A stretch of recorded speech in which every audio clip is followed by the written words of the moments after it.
everybody. Welcome to another episode of Horror Movie Night. This is my pick. It was a blind pick, but you know what? I walked away from this feeling pretty damn good about this pick. This is a much better blind pick than my blind pick recently. So, I'll take this. I'll take this as a win. I enjoyed this watch quite a bit. This was a lot of fun. This was more fun than I expected. I think that this movie, I've got a couple thoughts about this movie. First of all, I'm going to... because this is where you can share them. Yeah, before we actually go into the plot, I'm going to kind of like hopscotch around the movie. Well, wait, explain what the movie is. It's Ghost in the Machine 1993. Yes, Ghost in the Machine 1993. I thought it was Ghost in the Shell the whole time. That's what comes up when you try to Google it half the time anyway. Yeah. True, yeah. So my knowledge of this movie is that I remember... In 1993, I would have been 8, so I remember seeing the TV spots for this movie constantly.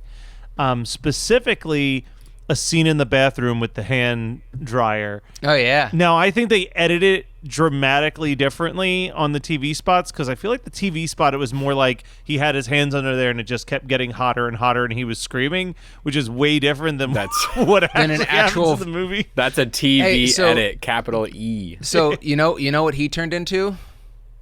What? A fireball.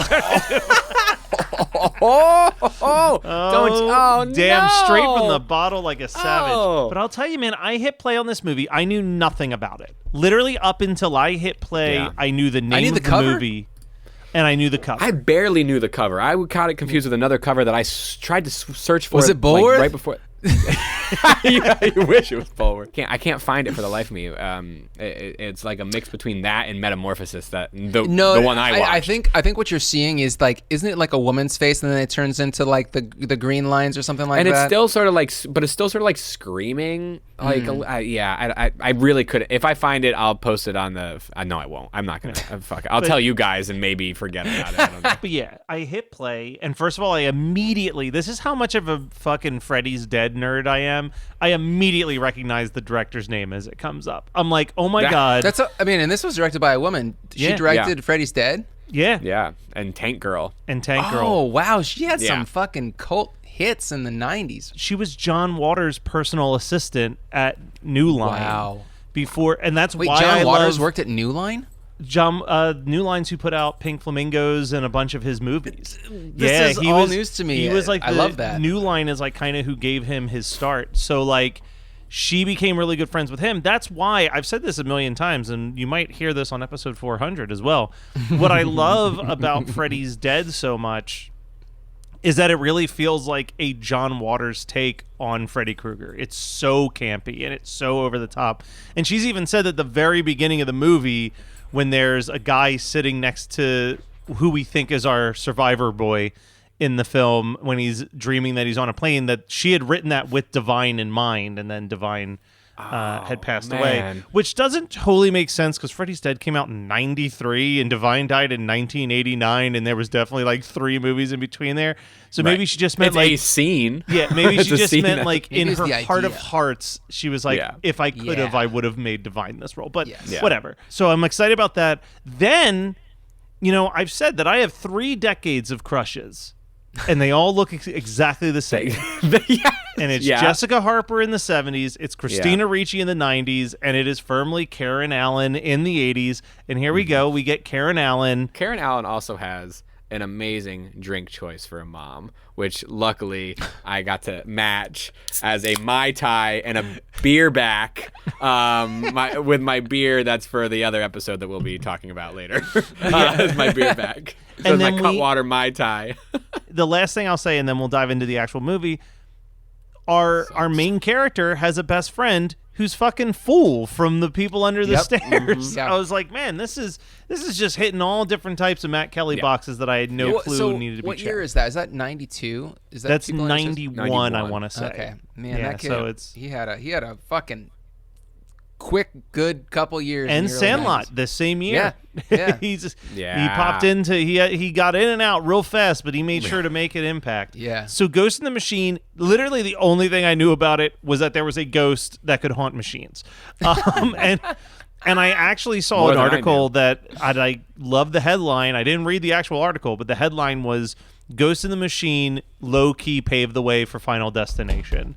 And I'm like, and I'm Okay. like, ooh. I'm like, I I feel can it. see that. I can feel that. This movie is phenomenal. And not in like a good way, but this is like one of those movies that I feel the same way about when we talked about Last Shark and when we talked about Serial Insane Clown Killer or Dr. Giggles. Like, it's just one of those movies where I don't think it gets enough credit for just being a fucking fun movie. We've watched a lot of shit that came out in 1993 in the last couple weeks. If you've listened to any of the past 6 episodes, it's been a slog sometimes. Yeah, but this was not. fun. This was a lot. This of was fun. the easiest watch in weeks. Maybe all year so far. I can't remember. It was. I mean, we did have Dead Alive. Dead Alive kind of. Oh, yeah. was Okay, a so easy basically the breezy last lemon Matt Kelly squeezy, pick but- was just fucking amazing. You've been pulling. You gave me a lot of shit. How tired are you right now? Is your back just breaking from carrying the weight of this show's goddamn decisions? You gave me a lot of shit for my 2022 pick, so I really had to like up the ante here. Let's be real. I don't think that this has anything to do with me giving you a hard time. This is just you getting lucky. This was luck. You have a brother, and you are Italian and Irish. I am the easiest person on you. The one downside about this movie is that it takes place in Ohio. That was a bummer. That was a weird choice. I had to laugh because I'm like, no one puts.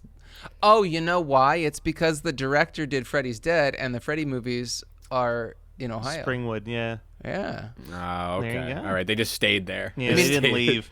Ohio is hell. So. Yeah. I was under the impression it was for lovers. Dude. Oh, then it has. Satan's there. Video Inferno is right there in Cleveland. My favorite arcade name that I've ever heard. When that was fantastic. But Also, yes. I don't think that's anywhere like what a VR setup would have looked like in 1993. We'll get to the VR, man. Sorry. We'll get to the VR when we do, because there's a lot of things I have to say about that. But movie starts off establishing shot of a house, tons of ADR family chatter. Which, Oh yeah. but then we jump to our main-ish character, Karen Allen's son in the movie, and he's pulling this wild scam with his friend. Oh yeah, where he's so like, good. I got this winning lottery ticket, but I can't cash it in because I'm not 18 yet. So how about you give me half the value of it, and you can go cash in the lottery ticket? And it almost works until he gets greedy and tries to push a little bit further, talking about how tough things are since his mom died. Just then as his mom Karen takes Allen pulls up to pick him up. I mean, how we talk about kids being fucking stupid in movies. This adult is the dumbest motherfucker I don't know we've seen in months. So very dumb. and also a little bit of credit on the dumb kid. If your dad's not in the picture, just say your dad died. Right, you have. You are in a single parent household. He's 9. Let's not expect he's too much working from on him. it. You learn these He lessons may be older than in that the because they may be 12. Dude, I was gonna say, I bet they're they 11, have a thing 12. for girls now, so let's just call them 12. 12 or Oh, 13.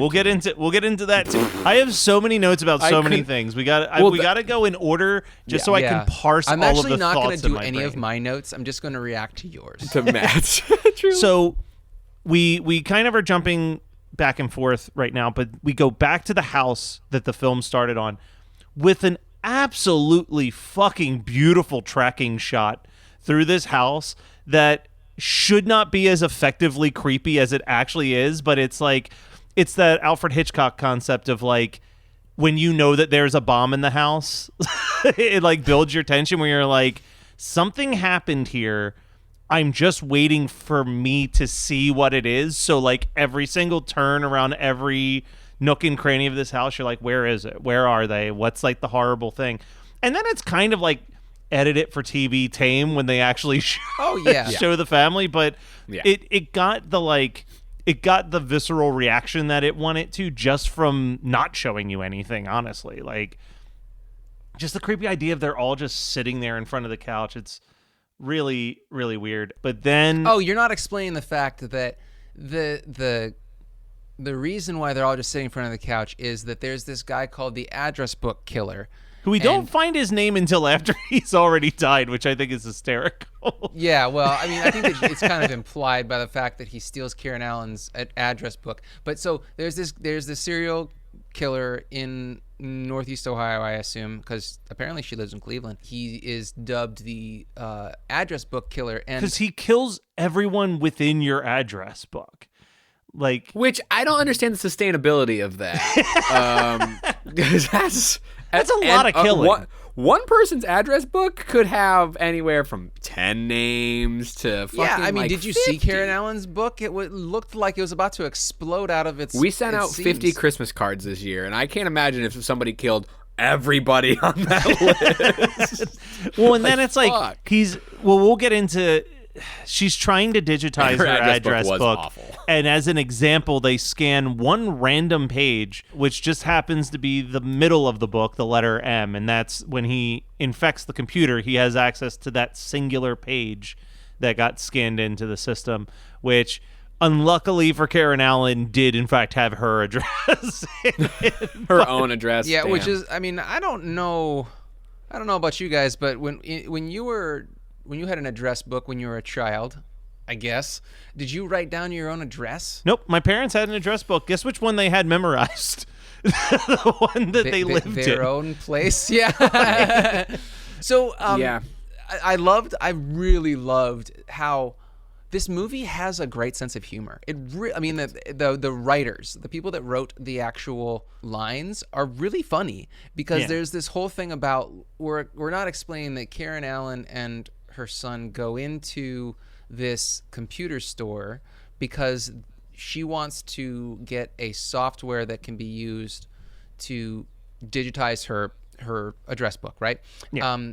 And the salesman is hilarious because he goes, it's designed by anal retentives for anal retentives. And it's just so funny because that term has really fallen out in the last 30 years that I feel like half the people listening would be like, what the fuck is an anal retentive person? There's even another line almost immediately after that where we meet the hacker turned FBI. He's a white hat is what he is. Yeah. First day on the job or something too. He shows up and he's talking to his boss and he says something to him and he's like, you're not laughing, and his boss goes, I have no sense of humor. It's the first thing people notice about me. And then they almost immediately follow that up with him being like, oh yeah, well I went to the same college as you, but you didn't know me because I was shoveling shit while you were blah blah blahing, but now you're here and I'm your boss, so fuck you. And then he's like, oh well, whatever.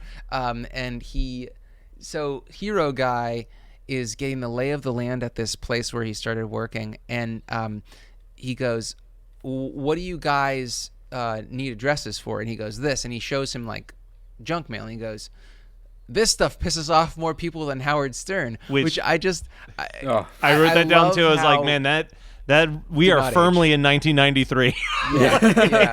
I mean, my dad was listening to a lot of Howard Stern in 93, a lot of Howard Stern and a lot of Rush Limbaugh. So you know exactly what happened. Yeah, but you know what it do. It's funny now because you look at it now and it's like, 1993, Howard Stern pissed off a lot of people, and now it's like he's looked at as like one of the best interviews in the game because he just isn't doing the shock rock thing anymore and just like getting really deep, detailed, interesting stories out of fairly reserved human beings. Do we know he's not dead and actually digitized into a computer? I mean, it's possible. Oh, shit. We're using that software from 93. I also love that this software is not as good as QuickBooks. No. It's almost as good as QuickBooks because he mentions, if you don't like this, you can get QuickBooks, which people still use. Yeah. Yeah. Damn. They were really close to breaking through, and if it wasn't for the address book killer, they might have been a successful business. Yeah. Do you know what other movie Chris Mulkey, our hero guy, was in? No. Bullworth. Oh my God! Are you serious? He was cop number 2. I'm actually looking for a different movie that he was in, but Bullworth came up, so I just wanted to make sure. While you're looking up his IMDb credits, I also have to give a shout out to Jessica Walters playing Karen Allen's mom, Lucille Bluth herself shows up in this movie, and Man, Jessica Walters went from like all that jazz and then aged into literally just playing Lucille Bluth anytime that she gets 30 cast in years. something. She's looked the exact same. It's incredible. You know what else is wild is that really this movie is very heavy on exposition and a lot happens. So I don't think we're going to get to all the details. A lot happens, yeah. But there is this one part where the alphabet killer he's staying late at work. He gets Karen Allen's address book, but then he's like eating a shitload of pixie sticks or something, and he goes on this weird joyride thing where he's like playing chicken on a wet highway and laughing as he commits vehicular suicide, more or less. But did you catch a glimpse of the truck driving woman who ran him off the road? No.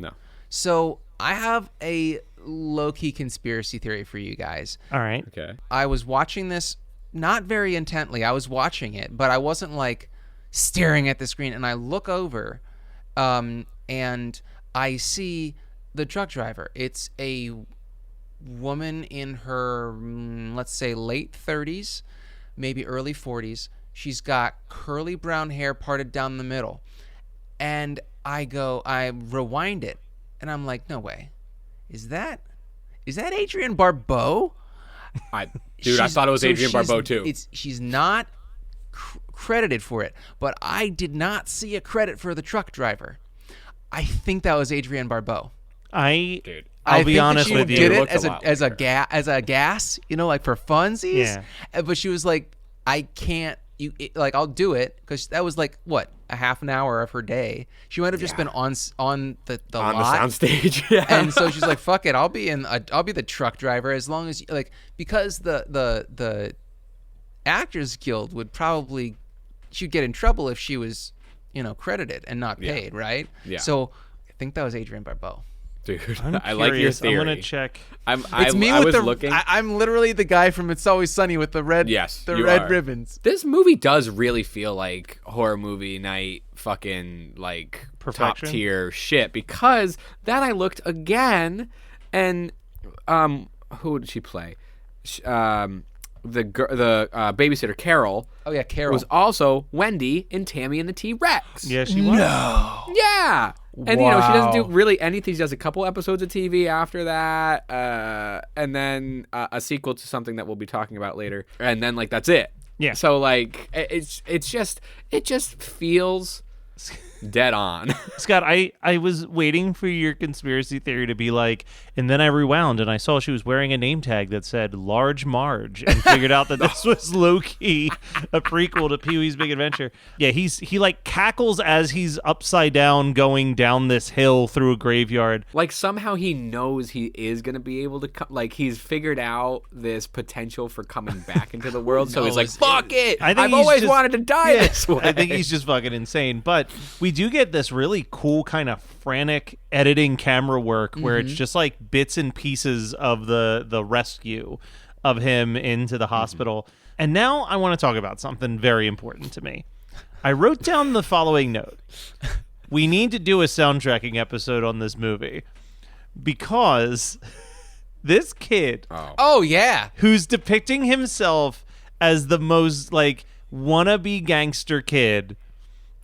There's a scene where him and his friend are hanging out and they are listening to the Electric Slide, and that sums up how off base the gangster rap music is that he's listening to.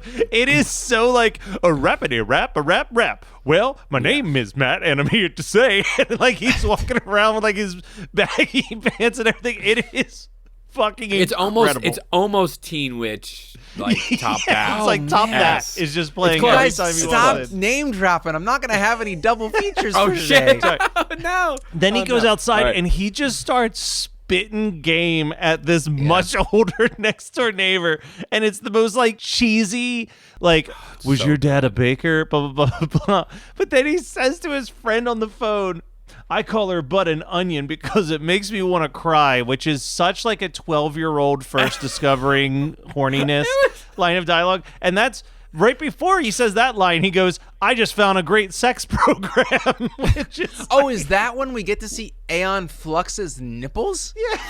Would you like me to remove my breast shields? Yes, because I know that she's supposed to be like some sort of female knight or whatever, but that looks exactly like Aeon Flux, which would have been early 90s. It would have been in the cultural lexicon because MTV would have been playing that stuff. 1,000%. These weird like adult fan tunes that get made. The program was called something Corral, and I want to say it was Pussy Corral, but I think that was too harsh for the movie. I can't remember what it was called. This movie I'm so upset. You remove the kills from this movie. This is a PG-13 film for most This of it. This movie is a PG-13 film except for 2 kills. Yeah, 2 kills Great, and him by the saying way. fuck. Like, he says fuck one time. So our address book killer, while he's in the MRI machine, dies. And somehow, because of a lightning storm, he like Frankensteins his soul or whatever inside of the computers. So he Isn't that accesses... just like a man? He accesses the address book and is just working his way through the address book and killing anybody. So the first victim is her boss, right? And her boss is making a bunch of microwave dinners and he's sitting on his computer. Why is he making 4? He is a hungry boy. He didn't like, have "This any is for my hungry family, men. his He family." only had multiple other ones. You have to combine them to regular feed men, one not hungry men. Yeah. Like five lean cuisines equal one hungry man. But I'm watching this scene and like, let me say right here, the kill is great. Like, it's so good. Like the effects and everything are fantastic. Favorite part of the movie right there. But Yeah. there is no circumstance where I see my microwave doing what this microwave is doing and think the solution is to open the door right now. No. I'm calling the fire department. Mom! Yelling for mom. He's a 65-year-old man. Okay, Hunter, get in!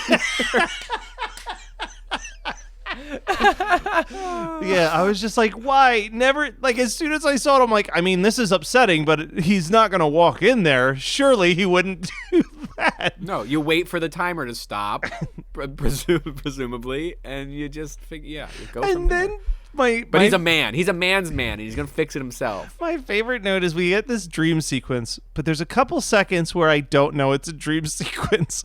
And I wrote down, man, cremating this guy is overkill. Okay, so it took me, I actually rewound because I was like, did I miss something? And I was like, I missed that it was a dream sequence because I was like, that's not how you cremate a body. Dude, I was like, I've never seen everybody. that in my life. In front of everybody in the most expensive in the middle of a casket. church. The church has a crematorium attached to the back of it. But that also gives us that shot where the casket comes flying back out and the so corpse sick. shoots at her. Great jump scare. Yeah. This movie's fun. I'm gonna stick with that. But Karen Allen then goes probably the biggest like what the fuck is even happening here moment is the landlord giving her a tour of the address book killer's apartment. I have no clue why she's allowing this stranger to come That into lady, this house. I think that the character is high. There it is. Yeah. That's why. That lady is a mess. Like, I don't even think she might not even be the landlord. She might be the neighbor. Yeah. Well, she's listed as landlord in the credits because I tried to figure out what was going on. Landlord A lets Karen Allen in, but then says something like, yeah, he would just be sitting on there day and night on his computer. And I'm like, why does the landlord know this? Why does the landlord know that? And then immediately Karen Allen goes into one room and then she's like, "Are you done yet?" And it's like, you seemingly wanted to do the tour. You seemingly wanted to bring her in here and tour here. And for those who are in the Patreon, this is one of the fun tidbits of things that the address book killer had was these 2 cloth puppets and some vinegar in a jar smushed together, pantyhose puppets. Yeah, but we made a reference to it while Karen Allen's doing all this and then going on the weirdest fucking date with the weirdest man. Her son is doing some VR, and boy, does the kid's face on these virtual reality robots look bad. Yeah. That was the least offensive CGI in this movie. Let's just be real here. Well, I don't know, because we do get my favorite usage of CGI, which is when he's in the VR machine and he can see the address book killer walking around in there, and then he just does this wacky ass, like his face like digitizes apart into an almost large Marge type effect for a split second. And I was like, that looks like aged as shit because it's 1993, but like I like it. But I also didn't expect it to happen at all. So it was like a nice, like, oh, okay, they're gonna do that, I guess. Like he just giving him any power to do anything because he's dead and electronic is fine to me. It's such a and it's beautiful because it is so early in the internet age that it's like it's already flimsy logic, but it's even flimsier logic because it's such this is the same year or a couple years before hackers, which like really highlights how little we knew about how computers work. Well, that's actually what I thought was not successful, because I think it was really an accident. But like the thing that like worked most is that a lot of that technology was still kind of primitive. So like I didn't have to get lost in the far-fetchedness of it so much. You know what I mean? Like they didn't overthink anything, really. They kind of underthought it, maybe, to make this thing work. And it made me think, I was like, oh, this can happen. I mean, like you said, Final Destination and other movies, it like kind of leads into it. Like it could, I was like, oh, you could make Ghost in the Machine now. You can either make it comedic or you can actually make it kind of scary. Yeah. Like a lot of like cybersecurity stuff is scary because it can happen. But then if you make that a ghost who's making that happen, then I think you could make potentially a scary movie. I don't know. I mean, maybe it's just Ghost in the Machine 2 and we just bring him back. But to me, I kind of bought into it. Whether we do a remake or a sequel, all I can ask is, can we maybe skip the scene where the kid goes swimming in a pool and finds a dead dog? Because that was that was the one scene I could have done without. Luckily, luckily I didn't have that. All the other effects were really great. The stuffed animal carnival game dog was bad. So I think that they knew that would be a bridge too far, and so they were like, we're not going to get the effects team to make a dead dog. We're just going to we're going to go shoot darts at the carnival. Possessed dog kills self was a weird kill in this movie. But inspired dog. Inspired dog. It was inspired. But then you also, the whole time I'm watching that scene, I'm like, how the hell does this kid hold his breath so long? Like, he is under that tarp for Kids at least have the weirdest 2 minutes. skills, man. Come on. Yeah. It's crazy. Both kitchens that kills happened in, coolest kitchens I've ever seen. Like, especially the one that we're coming up to. We're getting there. We have to first, we made a slight reference to it. Karen Allen's dating this guy. She's clearly not interested in this guy. And he, I guess, he's close personal friends with crash test dummies because he's like testing out these cars as they smash into a wall. We get this beautiful fake out where we think he's going to die inside the car. Beautiful. That was perfect. But then he's all flustered and pissed off and goes into the bathroom, and it's almost like no tension whatsoever. He's washing his hands. He turns the hand dryer facing upward, which I've never once done in my entire existence. And as soon as he fucking hits this button, just a full fucking flamethrower just sets this dude alight. It is wild. Yeah. It's like he uses the hand dryer instead of splashing cold water on his face. He's like, oh, I need to wake up. And just like lights on fire. It got such a loud laugh out of me because it is so unexpected. Like something's bound to happen in there, but like flamethrower hand dryer was not on my bingo card. No. While all this is happening, our main character and his friend Frazier, I did write down his name. It's one of the only names I wrote down apparently. Unfortunate. They're being babysat by the next door neighbor. Somehow convinced this girl for what seems to be $12 and a promise to clean up her. I think it was $60, wasn't it? It was $37 and in 64 cents in a row. That's why I remembered it. That's why I remembered it, unfortunately. It was $37 and that they cleared her driving record. Because they're hackers. Because they're master hackers. Allegedly. Yeah. Well, they don't have to anymore. But it could have just been a line. absolutely. She's a child sex offender. Yeah, She was for about 10 minutes. Well, this girl is literally so into the most generic rap song I've ever heard that she cannot hear that the washing machine is going fucking berserk right behind her. Nuts. Like, Nuts. just dancing. And then there's this beautiful, like the humor in this movie is really subtle. And I think it's subtle in the ways of, like, she gets electrocuted like fucking crazy because this washing machine spills all this water all over the floor, hits the outlet, she hits the floor, bam. And then there's like 2 seconds of a quick shot of the front of the washing machine that just says die across it. And I was like, amazing. I did see it agitate, explode. I missed the die. Yep. So Yeah, die showed up for That's it. awesome. It was a blink if you miss it show up on the screen. Because so that's the thing. This movie is full of like sort of like one-liners or like quick jabs or gags, but it wasn't exhausting for me. No. It was so fun. So fun. But I got confused at the end a little bit. Yeah. Like I was a little exhausted with the chasing. yes, that's Yeah. what I mean. The Like final they 15 get him into like That's this. I think It's a giant magnet because Yeah. they realized that since he's an electronic program, that the only way to kill him is by putting him into a giant magnet. Because that makes sense in 1993. Yeah, I was gonna say it it'll doesn't erase really. your floppy disks. It can erase the killer as well. Yeah, they send a virus in there. They get him out. He's like this weird, like floating digitized data of a person, which He can't be killed with bullets. yeah, which is so wacky and so stupid, but I love it just for when he gets electrocuted and transforms into a stick figure for a couple seconds. Yes. I was Yes. like, dude, this movie's fucking That was wild. almost my background for this episode, but I stuck with my parents over here. And I wrote down this line. The ghost finally got the stupid dog tags off this kid, so I kind of support the ghosts now. But I would love if there was like a deleted scene where it explained that those dog tags were like his dad's military they dog tags. explained And it was like nothing this- about them. They were. No, that's my second conspiracy theory about this movie. Yeah. Sure. His dad died in war. Died in war.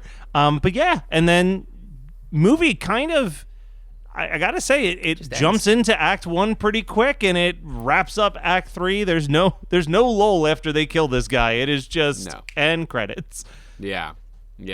Which is kind of perfect. Yeah. Honestly, I think that like there's so many movies, especially from this era, that are like, "We'll be back." Yeah. No, And it's like, you don't need to tell me. Yo, you won't. I know you won't. I've known you won't be back. I've been lucky so far. I've begged Scream Factory for years to get us Alligator and Alligator 2 on Blu-ray, and they pulled it off. Now we're getting this Dr. Giggles Blu-ray. I need the Ghost in the Machine Blu-ray. Get me some commentaries. Get me all the good stuff that you can. I think there's like, so I looked on Letterboxd, and I'm pretty sure this person works for or with Vinegar Syndrome, but he rated it 3 stars, had a nice review on it. Makes me eager to see if maybe Vinegar Syndrome picks it up. I'll take in any some of it. capacity. Fucking anybody. but anything. this feels like a Scream Factory. It feels more Yeah. Scream Factory Oh, than yeah. Vinegar Syndrome Yeah. for sure. It's for not sure. seedy enough for Vinegar Syndrome. No, it's not. It's not. I definitely It's don't not. read the emails from Vinegar Syndrome as much as I read the Scream Factory emails. Yeah, I scroll real quick to see what are the hyperlinked titles, Yeah. and I'm like, ooh, Invisible Maniac, and then like make my pre-order. Don't worry.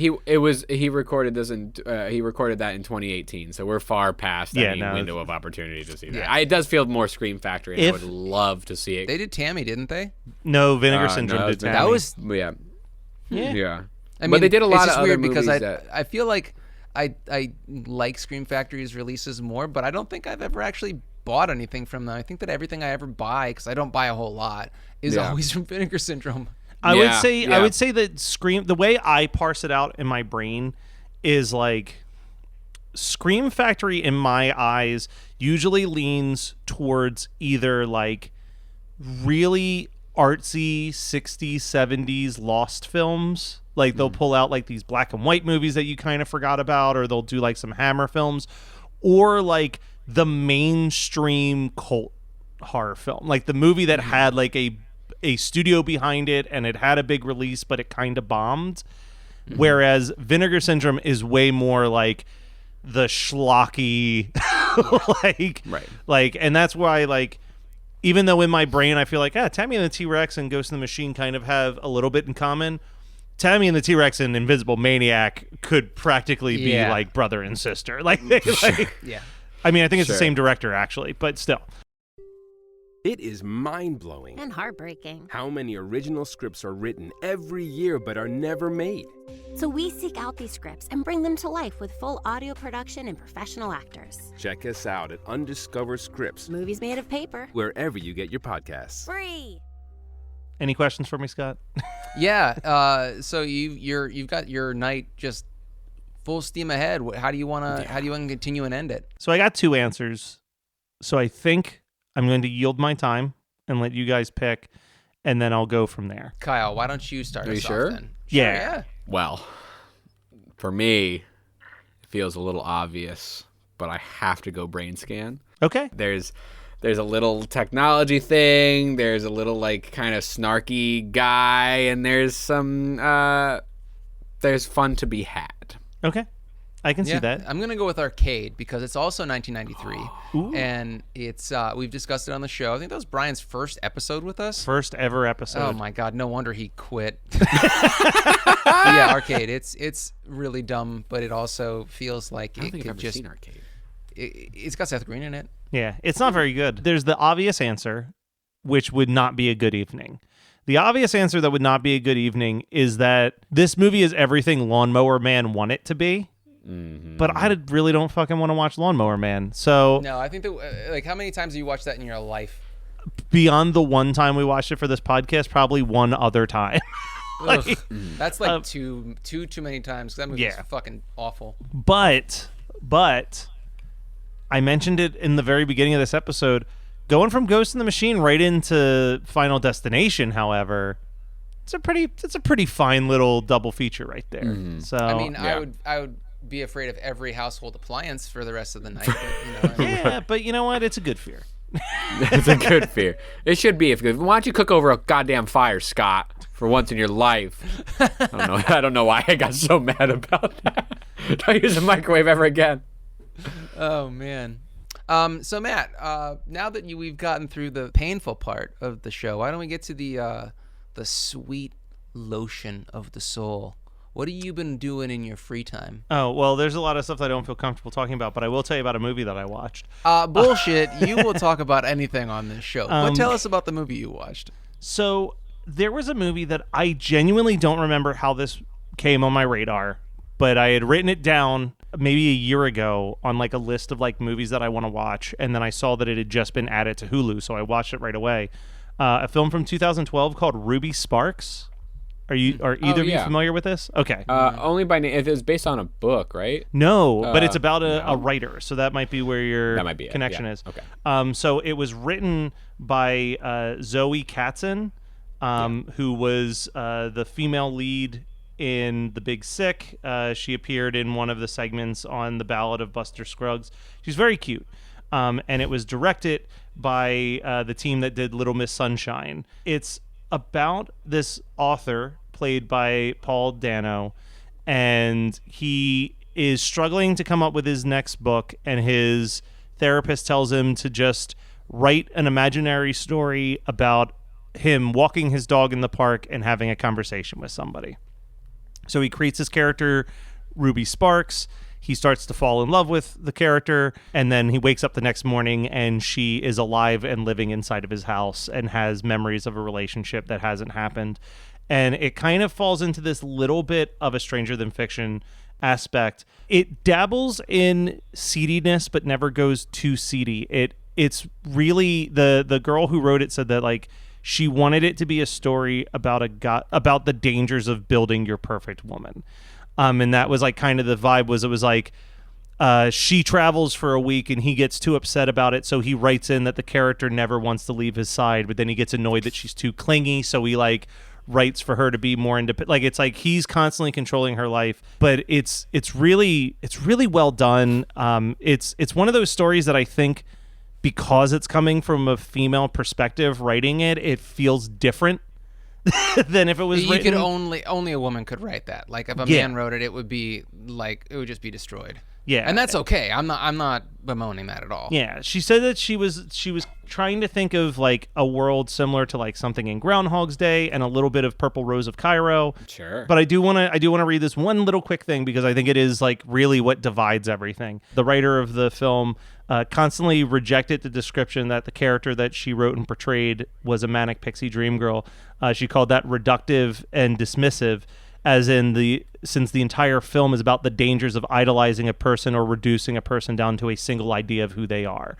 There you fucking so go. it hits all these really cool elements, and it scratched the right itch for me. It was one of those movies that I very quickly was like, I like this. Like, I will watch this again like this. I like movies that kind of like elevate a thing that they could get easily pigeonholed into. Yeah. You know, like they sort of like elevate past, not a rom-com or like a rom-com or like a just feel good sort of thing. They go Nick Hornsby kind of like writes a lot of that kind of stuff, which I really like. And then when I see those, I don't seek those movies out often, but Ruby Sparks sounds really fun. Actually. Yeah, I don't know how long it'll be on Hulu, but I mean, if you have an hour and 35 minutes or whatever, it's worth taking the dive in.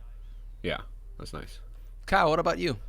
I don't know if I've ever talked about this movie on this podcast before, but it's kind of a rite of passage in my household. It's a movie called Horror of the Hungry Humongous Hungin. That is a Trauma release, I want to say. Trauma released it. As far as I know, they only released it in like a double/triple feature or box set format. I think it was in the Tox box. It was in Toxie's blood bank. Correct. This is the insanity that is Matt Kelly, the trauma aficionado. I appreciate it. I'm so glad you know this. It's a shot on, I presume 8mm film, but to me, it's a gateway to homegrown, homemade, and then into shot on video movies. And this one doesn't feel like regional, but clearly that everybody only worked on this movie once and never did anything else. Yeah. You know what I mean? But I watched it when I was 14, 15 years old. You know, I got the Toxie's Blood Bank from Best Buy, and I watched it, and it was the worst movie I've ever seen, and I needed to show everybody that a movie so bad existed. You know what I mean? Like it was. Oh yeah. It's a gateway movie for me. So my cousin Tim has been dating this woman Rhea for a little while, and we were like, let's come over and let's have a movie night. And we got on the topic of bad movies, as we do, and we were like, well, and Tim goes, have you ever seen Hungins? We just call it Hungins now. There's only one Hungin in the title, of course, but the cover art is two bikini-clad women reeling in terror from nothing. From us, it's a POV thing. Those women are not in the movie, and nobody's ever in a bikini in the movie. So clearly, they duped the teenage Kyle. But I've watched it. I mean, I can't tell you how many times in my life because I've had to always show people it's our late night bad movie to put on. But it's been years. I mean, it's been probably 5 years since I've last seen it. Mm-hmm. And man, what a joy to revisit a thing that, especially, I don't want to sound whatever this sounds like because it sounds bad to me. But to revisit a thing that like nobody else has a sort of like connection to, or you have a unique connection to it, to then be able to like share that with somebody, especially like, you know, my cousin Tim was one of the first people I watched it with, and now I get to share it with his new girlfriend, who then hopefully doesn't leave him because of it. That's the possibility. That's the hope. That's the hope. Well, he suggested it, so it's nobody's fault but his own. It's his own fault. Yeah, yes, I just happen to be the supplier of the thing that he asked for. You didn't put the needle in his arm. No, that's right. But it's great. I mean, I don't know how you seek it out. I don't know if it's on Trauma now. I don't even know if it's really like, it's just it's a crazy thing. But I really, really loved it. I loved revisiting it. It goes by pretty quick for such a awful, terrible, truly slog of a movie. So in the exact opposite kind of trajectory, I finally got Megan to sit down and watch The Invitation. From 2022, that vampire movie. Oh. Yeah. It was last year. It was like panned pretty hard.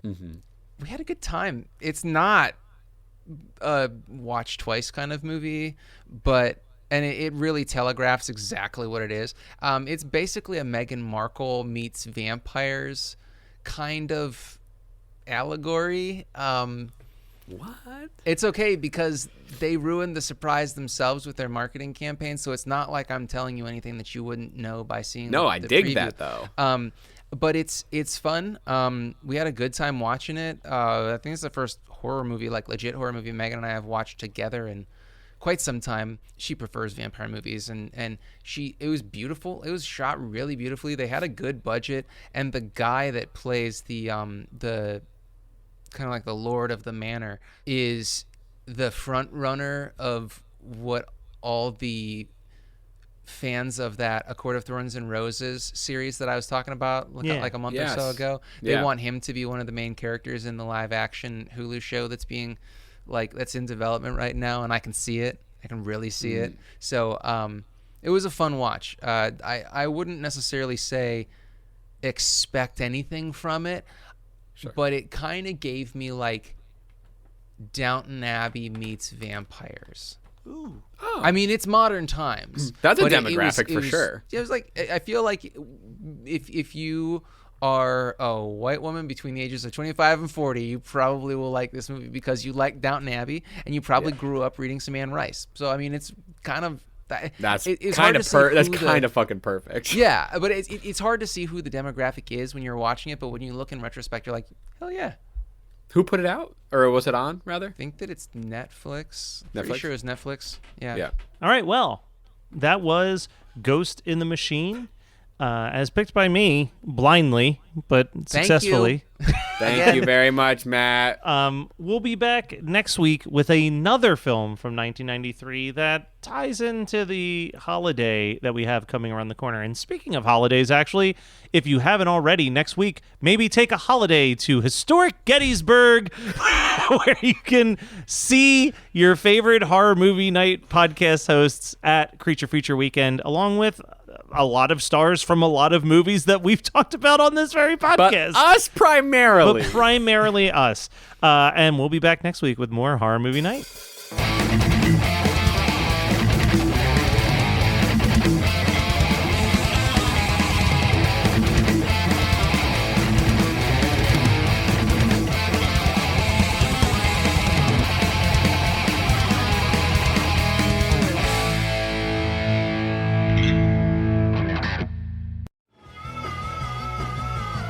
You're listening to the Geekscape Network.